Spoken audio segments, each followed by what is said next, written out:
All right, we are now being joined by Jake Hager. Once again, remember to click the raise hand button if you have a question for him. All right, we'll begin with a question from the line of Steve Jewin. Steve, go ahead. Mr. Hager, thank you for the time today. And a lot of people have been asking if this is your last Bellator fight. Only you would know that. So what's your contract situation? Hi, Steve. Thank you for the question. This isn't my last Bellator fight. I originally signed to a 6-fight deal with Bellator at the end of 2017. So we got plenty more to go. And I'm very happy with Bellator. And they're really giving me everything I need to grow my brand and become a mixed martial artist that they can be proud of. All right. And how has been the balance between All Elite Wrestling and Bellator? How is that working out? It's really incredible. I have the opportunity to work with 2 incredible companies. They both understand what a unique situation that I'm trying to achieve and be successful in. And it's really has been eye-opening because 5-6 years ago when I was with WWE, doing both wouldn't have been possible. They just didn't have the understanding. And Tony Khan at AEW loves it. He just, makes me promise that I'm going to win every fight. Jay Anderson. Hey, Jake, welcome back. I just wanted to build on kind of that last topic. I mean, when you signed with Bellator, AEW didn't exist, and the past year and a bit that Dynamite's been on the air, it's really taken off. You're a big part of that with the Inner Circle. Was there ever any doubt about continuing to do both MMA and wrestling on your part? Thank you. I really appreciate that. This last year with AEW, I really consider like the best year of my career. Being able to win 2 fights with Bellator and then sign with them and to have the year of ratings we've had on TNT, it really has been special in my heart. The Stadium Stampede that we did in May, one of my favorite matches. I never doubted that I'd come back to fighting. I believe right now I'm 38 years old. I have a unique window where I can really capitalize on something special. We were originally scheduled for May 9th, and then we were one of the first cards to be canceled during the pandemic. Since then, we've been staying ready, and Bellator never ceases to give me an opportunity. Coming out of that last fight, I mean, it wasn't a loss, but it didn't end the way you wanted it to. What were the takeaways and lessons from that? Absolutely. I mean, the finish alone is a big takeaway from me. This is sanctioned violence, but at the same time, it needs to be controlled. It needs to be like a controlled chaos in there. And you always need to be aware of what you're thinking and what your body's doing. A lot of it needs to rely on instinct to where you don't think and where you can just react. That way you're ahead of it and you're leading the charge there in the cage.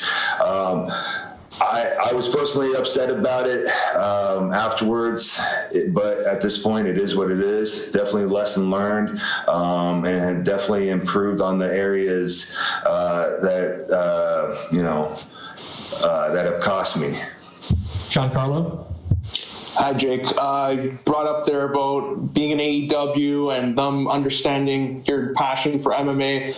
Just curious, with the pandemic and everything, you're wrestling weekly, it's live. So how have you been able to adjust your training for this MMA fight with those responsibilities? So I pretty much consider, we film twice a week with AEW every other week. So I have 10 days off in between. That is usually the schedule until like bigger things come on, which there's nothing bigger than AEW and Bellator right now. So I really considered the filming days with AEW as my rest days. And then once I'm home, I really, like as soon as I'm home on a Thursday or Friday, I already have practices scheduled, and I'll go Friday, Saturday, Sunday, Monday, Tuesday, and then I'll fly out again Wednesday to go film. It's worked pretty well. AEW has definitely understood, during those rest days that I'm really pushing it and really working hard. And I think they've done a great job to help complement their schedule with mine and allow me to get the time to work out even on those rest days a little bit and like a run, some kind of conditioning. And it really has and will show in this fight. And final question for me, you brought up there about Tony Khan, like understanding, and when you were in WWE, this might not have been possible. So what's that conversation like with Tony Khan when you're telling him you have a scheduled fight for this date, and how is he maybe different than what Vince McMahon, that conversation would have been like with him? Well, the number one difference is the schedule. AEW films weekly television shows, so it's about 60 to 70 dates a year with the pay-per-views, maybe a little bit less, maybe a little bit more. At WWE, we were running over 200 dates a year, so at times I'm only home 36 hours. It really is like a complete different schedule where even if I am able to train on those 5 days that I'm on the road, it's not the same. It's not consistent. I don't have a coach and some kind of like congruent plan going on. The conversation with Tony, like any conversation, is very easy. He's a great guy. I think his leadership really trickles down. He wants good people to work at AEW. So, like, talking to him is like sitting here talking with you guys right now. It's very casual. He's a very big sports guy. I think that's why you see so many wrestlers happy to be at AEW, because he treats us like athletes, and it really shows in our work that we're more than happy to show him how much we appreciate that. Ben? Hi, Jake. I ran into you recently with Chris Jericho, and he was like full of compliments for you as a wrestler. But he also said that he felt that the WWE severely underutilized you. I was just wondering, do you agree with that? And how have you enjoyed working with Chris Jericho? Oh man, like not only do I need to thank Chris Jericho, but the entire wrestling world, I feel like, needs to buy him a steak dinner. I always said during my time at WWE, it would take one unselfish top guy to change the wrestling landscape. And Chris Jericho is that one unselfish top guy. What he has done is raise the bar and raise the level of everyone around him. Taken everything I can from Chris. I'm always watching him. I'm always learning. It's just such an honor to be able to work with him, to be in the inner circle at All Elite. This last year is some of the greatest work he has ever done, and to have Jake Hager next to that is really, really an honor. Do I feel like WWE misused me? Of course I do, but like, nothing I say or do now is ever going to change the past. All I can do is move forward and smile.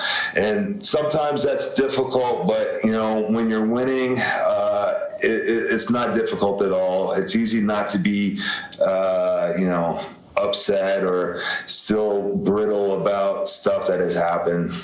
You know, it's time to move on and smile, because life is short.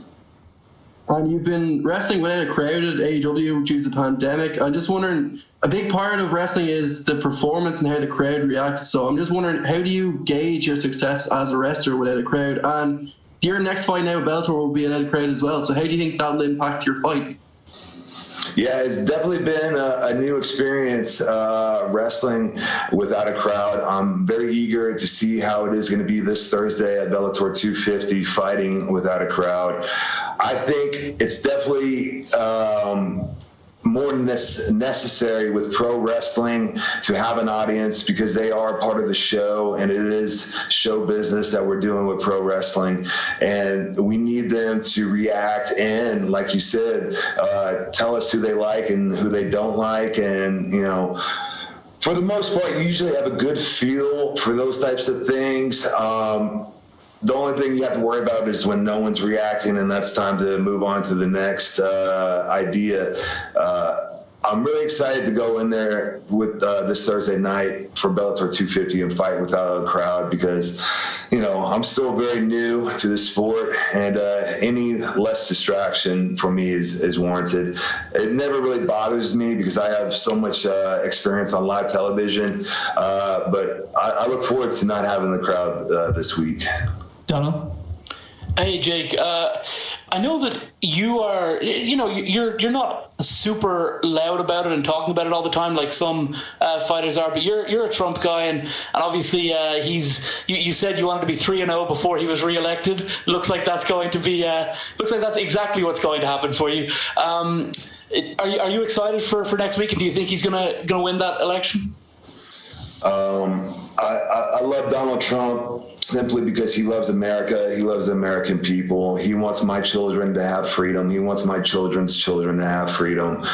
And I don't think you could say that about who he's running against. I would be very excited to be 3-0 by the time he's reelected. I think he's been doing a hell of a job and will continue to do a hell of a job. And America will definitely be better off in another 4 years from it. As far as the election goes, I'm very nervous. This is an unbelievable time that we're living in right now, where we can't get straight information, and we really have to dig in and find out what's true and what to believe in as the American people, because this is the greatest country on earth. Obviously, as well, like we mentioned, you're a Republican, but you were definitely willing to speak to Andrew Yang. You put that tweet out recently about the award that your former employer had won. What inspired you to feel that you should make a public statement on that? And have you had any sort of back and forth with Andrew Yang? I know that he's big in wrestling. He wants the best for the wrestlers, for wrestler pay and things like that. So have you had any back and forth, and what inspired you for that message? I simply tagged him into that tweet because he had mentioned talking about the independent contractor status and how WWE does that to so many of its roster. So I just added him in there because they were talking about, how great their business was. I really hope there is change. If I was a politician, I would definitely go across the aisle and talk to these people. I have no problem with it. I think Andrew Yang is a very young and up and comer and has a lot of potential, and I know a lot of people back him. I really hope he can. I really hope he can create change, but I also wish he was a Republican. All right, and our final question will come from the line of Lenny March. Lenny, go ahead. How's it going, Jake? How are you? Hey, Lenny, I'm good. Thank you. Good. Also at AEW, you've been around Mike Tyson. He's been at AEW recently. Has there been a chance that you'd be able to kind of learn a few techniques where you stand up with him?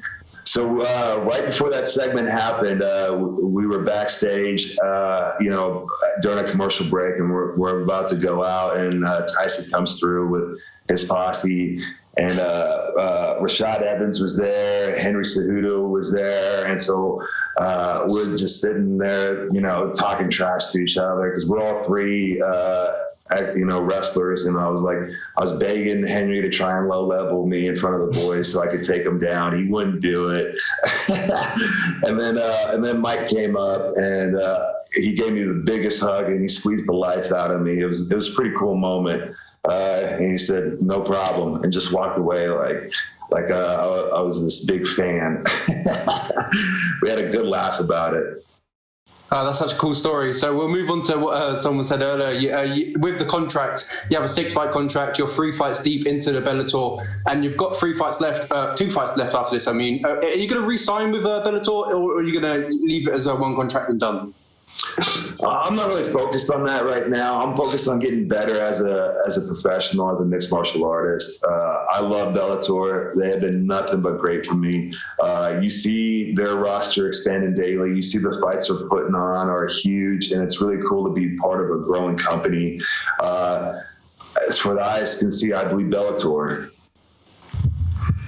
All right. Thank you very much for the time, Jake, and good luck the rest of the week. Hey, thank you guys.